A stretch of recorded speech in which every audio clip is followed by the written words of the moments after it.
Hello, good afternoon dear students. तो चलिए हम लोग जो है आगे की ओर बढ़ते हैं, है ना।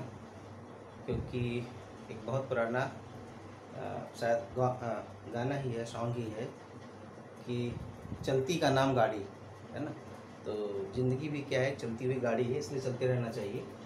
तो हम लोग जो है भारतीय अर्थव्यवस्था में यूपीएससी पीटी 2020-21 के लिए सीरीज चला रहे हैं, और जिसमें हम क्वेश्चंस की सीरीज चला रहे हमारी चल रही थी, लेकिन 2-3 लेक्चर्स में हम आपको इस तरीके से तथ्यों का विश्लेषण करके यहाँ पे बता रहे हैं। तो इसके पहले 2 वीडियोस में हमने आपको गवर्नमेंट स्कीम्स के बारे में बताया, जो कि बहुत इंपॉर्टेंट हैं, और कोरोना वायरस आफ्टर कोविड-19 की शुरुआत के बाद ही हमारे देश में आत्मनिर्भर भारत, सेल्फ रिलायंस इंडिया का जो कैंपेन शुरू हुआ है, हम उसके बारे में बात करेंगे। और आप लोग न्यूज़ चैनल समाचार देखते होंगे तो कहते हैं हम खबरों का विश्लेषण करेंगे। तो आत्मनिर्भर भारत ये है क्या है आत्मनिर्भर भारत?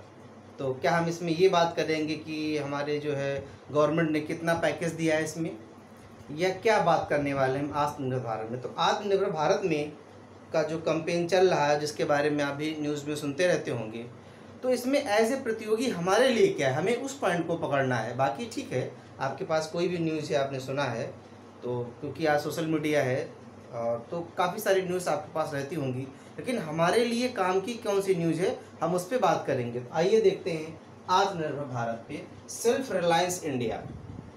तो आत्मनिर्भर भारत का जो अनाउंसमेंट था वो 12 मई 2020 को किया गया।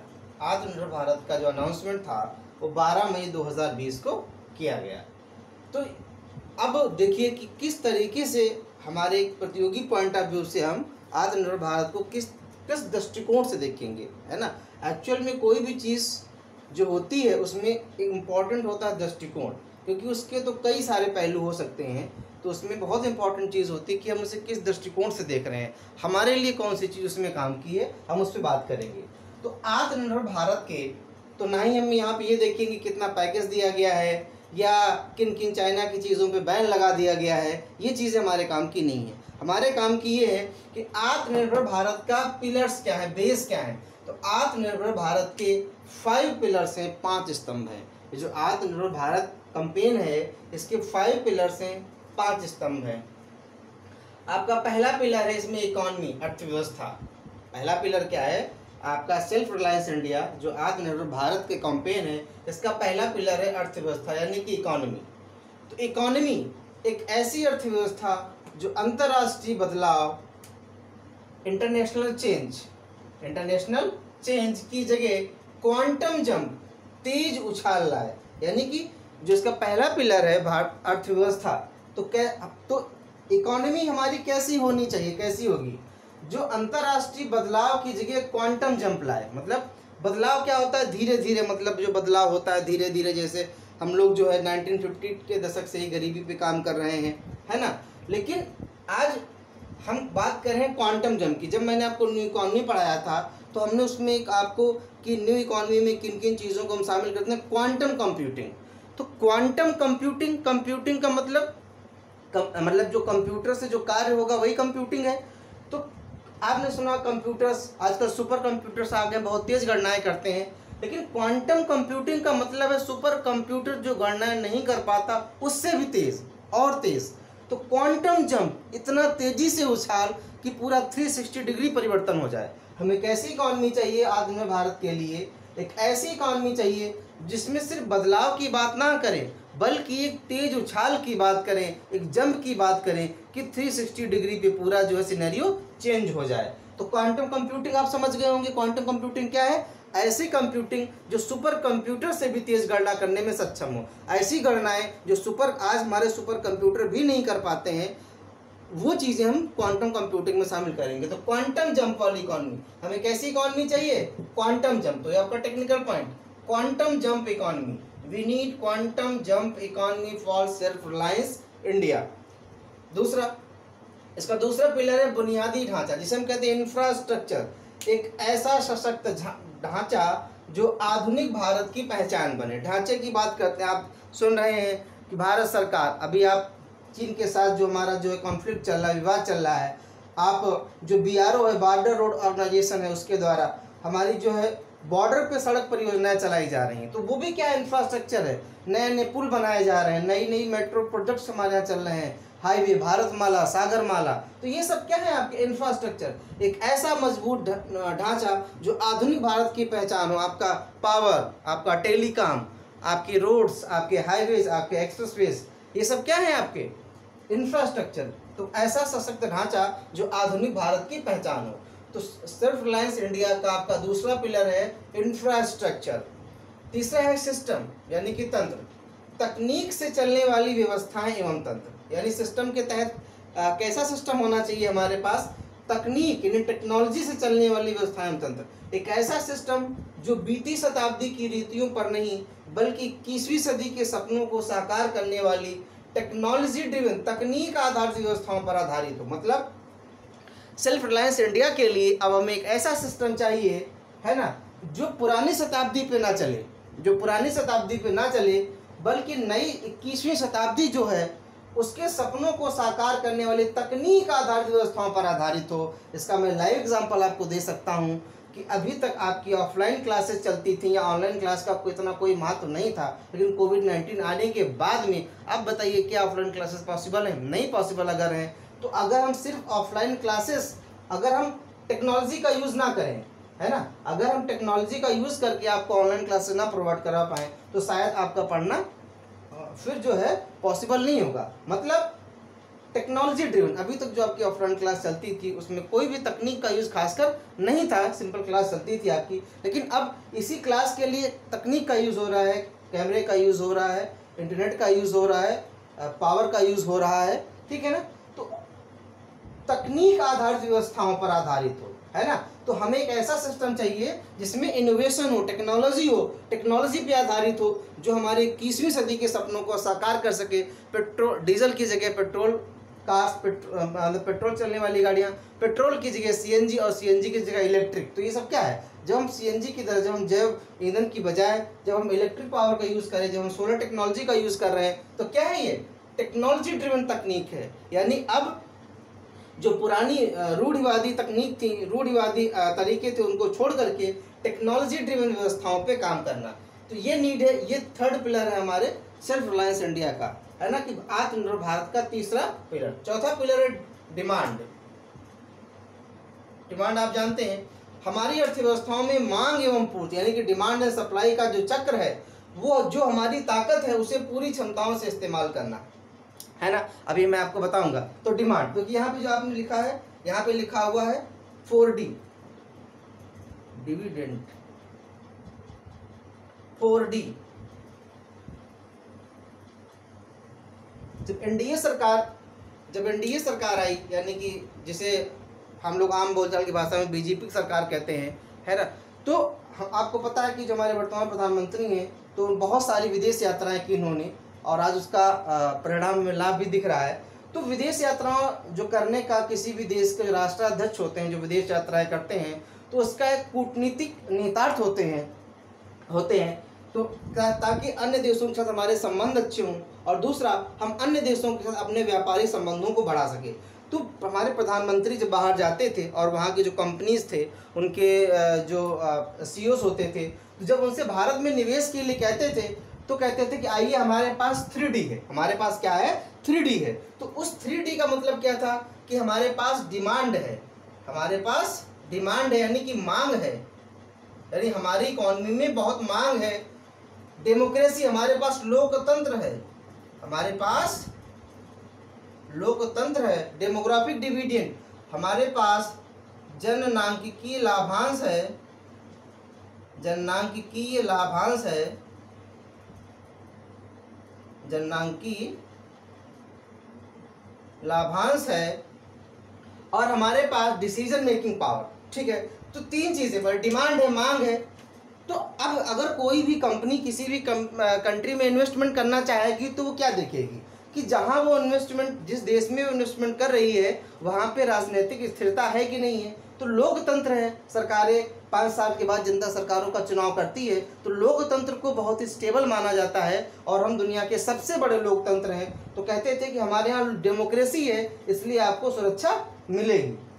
ठीक है, तो सुरक्षा की बात हो गई। उसके बाद जब कोई भी कंपनी निवेश करती है तो निवेश करेगी, यानी कोई वो फैक्ट्री लगाएगी, कोई प्लांट लगाएगी, तो अब फैक्ट्री लगाने के बाद उसे क्या चाहिए, उसमें काम करने वाले लोग चाहिए होंगे, है ना। तो अगर सस्ता श्रम उपलब्ध है तो ये जो भी कंपनी है उसके लिए अच्छी बात होती है, तो वहाँ पे काम करने के लिए सस्ता श्रम उपलब्ध है। तो हमारे यहाँ क्या है, चूँकि जननांकीय लाभ, हमारे पास डेमोग्राफिक डिविडेंड है, हमारे पास दुनिया की इसमें सबसे ज़्यादा, हमारे पास जननांकीय लाभांश, हमारे पास दुनिया की सबसे ज़्यादा यंग पॉपुलेशन है, तो हमारे पास जननांकीय लाभांश है, यानी कि हमारे पास कम पैसों में काम करने के लिए लोग तैयार हैं। तो कोई भी कंपनी जब आएगी यहाँ पे तो उसे प्रॉफिट होगा। तो एक पॉइंट ये कि हमारे वो निवेश क्यों करेगी। तीसरा था, जब हमें सिक्योरिटी, जब कंपनी को सुरक्षा मिल गई और उसने अपना बिजनेस जो है इस्टेब्लिश किया, अब प्रोडक्शन करेगी, तो उस प्रोडक्शन में जो उत्पादन होगा उसकी डिमांड भी तो होनी चाहिए, ठीक है। वो इंडिया में बनाएगी और अन्य देशों को जो है एक्सपोर्ट करेगी, लेकिन अगर इंडिया में ही उसकी डिमांड हो तो उसके लिए और अच्छा है। तो चूँकि हमारे पास एक विशाल जनसंख्या है तो क्या होगा, हमारे पास डिमांड भी प्रचुर मात्रा में उपलब्ध है। तो ये तीन चीज़ें, डिमांड, डेमोक्रेसी एंड डेमोग्राफी, तो उसी की बात यहाँ पे की गई है। डिमांड, हमारी अर्थव्यवस्था में क्या डिमांड है। और जब 5 अगस्त 2019 को जो भारत सरकार ने जम्मू कश्मीर को एक राज्य का दर्जा, मतलब एक केंद्र शासित प्रदेश का दर्जा दिया, जो पुरानी वाली आर्टिकल 370 को हटा करके, तो अब कहा कि हमारे पास भारत डिसीजन भी ले सकता है, बड़ी से बड़ी समस्याओं को वो डिसीजन लेकर के खत्म कर सकता है, तो डिसीजन मेकिंग पावर। तो इस तरीके से भारत के पास 4D है। क्या है 4D है, 4D में क्या है, डिमांड है, डेमोक्रेसी है, डेमोग्राफिक डिविडेंड यानी जननांकीय लाभांश है, क्योंकि हमारे पास दुनिया की सबसे ज़्यादा यंग पॉपुलेशन है, और डिसीजन मेकिंग पावर। आपने देखा होगा कि हमारी सरकार ने कई सारे जो है साहसिक कदम उठाए, तो डिसीजन मेकिंग पावर, ठीक है। तो ये हो गया। तो डिमांड, हमारी अर्थव्यवस्था में मांग एवं पूर्ति का जो चक्र है, जो ताकत है, तो डिमांड एंड सप्लाई, क्योंकि जब इतनी ज़्यादा डिमांड हमारे यहाँ है तो क्या होगा, डिमांड है तो डिमांड का दूसरा पक्ष क्या है, सप्लाई है। भाई सप्लाई, डिमांड तो तभी पूरी सप्लाई होगी। तो जब हमारे यहाँ डिमांड है तो कंपनियां सप्लाई करने के लिए आगे आएंगी और हमारे भारत में निवेश करेंगी। तो डिमांड और सप्लाई का जो चक्र है उसे हमें पूरी क्षमता से इस्तेमाल करना है। तो इसीलिए भारत सरकार जो है, अब जो आपका एफडीआई नीतियों में लगातार सुधार कर रही है, ताकि हमारे देश में ज़्यादा से ज़्यादा इन्वेस्टमेंट हो और हमारे यहाँ ज़्यादा से ज़्यादा रोजगार सृजन हो सके। तो ये डिमांड हो गया। पांचवा आपका जो पिलर है, जीवंत मानव संसाधन, डेमोग्राफी। दुनिया की सबसे बड़ी डेमोक्रेसी में हमारी वाइब्रेंट डेमोग्राफी हमारी ताकत है, जो कि आत्मनिर्भर भारत के लिए हमारी ऊर्जा का स्रोत है। तो डेमोग्राफी मैं बता भी चुका हूँ आपको, यहाँ पे डेमोग्राफी बता दे रहा हूँ फिर से।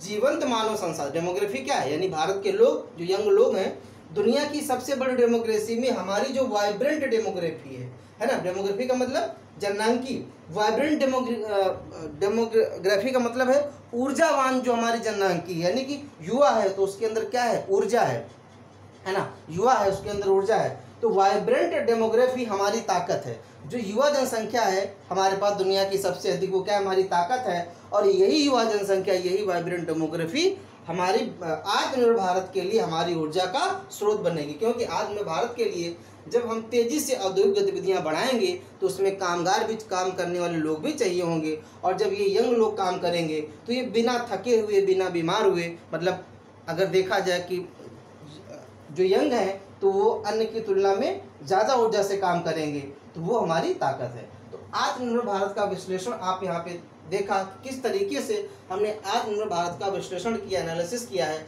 आत्मनिर्भर भारत कैंपेन जो भारत सरकार चला रही है उसके 5 पिलर्स हैं, इसके तहत भारत को आत्मनिर्भर बनना है। तो क्या पिलर्स हैं, पहला पिलर आपका है इकोनॉमी, अर्थव्यवस्था। तो कैसी अर्थव्यवस्था होनी चाहिए हमारी, जिसमें क्वांटम जंप, बहुत तेज़ी से उछाल हो, कोई धीरे धीरे बदलाव की बात अब नहीं करेंगे, अब हम तेज उछाल की बात करेंगे। बुनियादी ढांचा, ऐसा ढांचा जो आधुनिक भारत की पहचान बन सके। तीसरा सिस्टम, तो हमारा सिस्टम कैसा होना चाहिए, टेक्नोलॉजी ड्रिवन होना चाहिए, तकनीक आधारित हमारे पास एक ऐसा सिस्टम होना चाहिए जो हमारे 21वीं सदी के सपनों को साकार कर सके। डिमांड, हमारी अर्थव्यवस्था में जो डिमांड और सप्लाई का जो साइकिल है उसका पूरी क्षमता से इस्तेमाल होना चाहिए। और डेमोग्राफी, दुनिया की सबसे बड़ी डेमोक्रेसी में हमारी जो वाइब्रेंट डेमोग्राफी है, यानी कि हमारा जो ऊर्जावान हमारी जननांकी है, वो आत्मनिर्भर भारत के लिए हमारी ऊर्जा का स्रोत है। तो हमने 4D के बारे में आपको बताया। तो भारत के पास जब हम दुनिया के देशों को कहते हैं कि आइए आप हमारे यहाँ जो निवेश कीजिए, तो वो पूछते हैं भाई हम आपके यहाँ निवेश क्यों करें, आपके यहाँ ऐसा क्या है। तो हम बताते हैं कि हमारे पास क्या है, डेमोक्रेसी लोकतंत्र है, और लोकतंत्र में आपको हम पूरी सुरक्षा देंगे। हमारे पास जनांकी लाभांश, जब आप हमारे यहाँ अपनी फैक्ट्री लगाएंगे तो आपको हमारे यहाँ सस्ता श्रम उपलब्ध होगा, उसके बाद में आपका जो भी प्रोडक्शन उसमें होगा उसकी हमारे यहाँ खुद ही एक हैवी डिमांड है। और डिसीजन मेकिंग पावर, पूरी दुनिया ने भारत की डिसीजन मेकिंग पावर देखी है। तो हम अगर आपको इन फ्यूचर कोई सहूलियत देनी है, कोई सुविधा देनी है, तो उसके लिए डिसीजन लेने में हम सक्षम हैं। और आज जो हमारी इकॉनमी है, जिस न्यू इकॉनमी की हम बात कर रहे हैं, या जो आत्मनिर्भर भारत की हम बात कर रहे हैं, इसमें 4 चीज़ें हैं, land, labour, liquidity and loan. आपने देखा होगा कि आरबीआई ने लगातार, हमने आपको बताया भी, आरबीआई ने लगातार जो है रेपो रेट को कम किया है। तो रेपो रेट क्या हो, रेपो रेट आरबीआई का एक टूल होता है जिससे आरबीआई जो है जो लिक्विडिटी होती है उसको कंट्रोल करता है। तो जब भी रेपो रेट कम किया जाता है, इसका मतलब आरबीआई मार्केट में लिक्विडिटी को बढ़ाना चाहता है, तरलता को बढ़ाना चाहता है, यानी कि मनी सप्लाई को बढ़ाना चाहता है। और जब भी आरबीआई रेपो रेट को बढ़ाता है, इसका मतलब आरबीआई जो है मार्केट में लिक्विडिटी को कम करना चाहता है, तरलता को कम करना चाहता है, या मनी सप्लाई को कम करना चाहता है। तो आज जो हमारी इकॉनमी है वो लैंड यानी कि भूमि, लेबर यानी कि श्रम, लिक्विडिटी यानी कि तरलता, लोन मतलब लोन। तो यहाँ पे 4D का मतलब है demand, demographic dividend, decision making power, and L4 का मतलब है land, labour, liquidity and loan. तो इस तरीके से आत्मनिर्भर भारत का विश्लेषण हमने अभी किया, आपने देखा। तो इस तरीके से आपको पढ़ना है।